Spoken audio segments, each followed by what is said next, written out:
বাজারে গেলেই টের পাওয়া যায় আগুনের উত্তাপ। ৪ বছর ধরে চলা টানা ৯% বেশি মূল্যস্ফীতিতে যখন সাধারণ মানুষের প্রকৃত আয় তলানিতে, তখন হিসাবের খাতা মেলাতে হিমশিম খাচ্ছে মধ্যবিত্ত।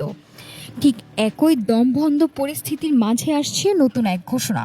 ক্ষমতাসীন বিএনপির এই মেয়াদের প্রথম বাজেটে করদাতাদের জন্য থাকছে স্বস্তি আর অস্বস্তির এক মিশ্র দাওয়াই।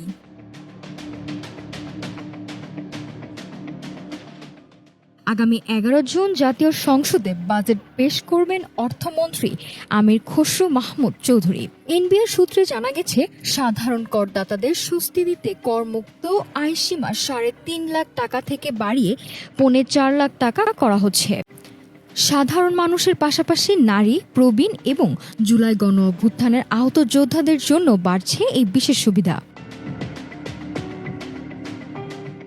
তবে স্বস্তির ঠিক পিঠেই ওত পেতে আছে বাড়তি করের চাপ।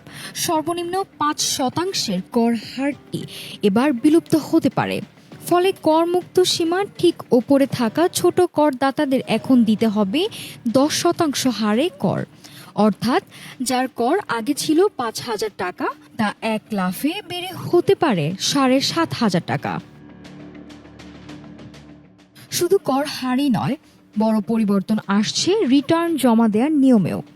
৩০ নভেম্বরের ডেডলাইনের চক্কর পেরিয়ে এবার চালু হচ্ছে সারা বছর রিটার্ন দেওয়ার সুযোগ। তবে এখানেও থাকছে পুরস্কার আর শাস্তির নীতি।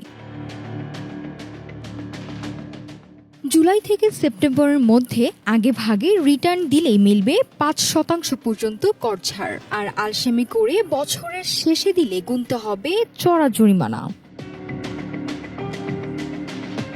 দেশের ১,২৮,০০,০০০ টিআইএনধারীর মধ্যে মাত্র ১/৩ রিটার্ন দেন। নতুন এই স্বয়ংক্রিয় ব্যবস্থা কি করদাতার সংখ্যা বাড়াবে, নাকি ছোট করদাতাদের পকেট আরও খালি করবে, সেই আশঙ্কাই এখন ঘুরপাক খাচ্ছে। নাফিসা সামিয়া, ঢাকা টুডে।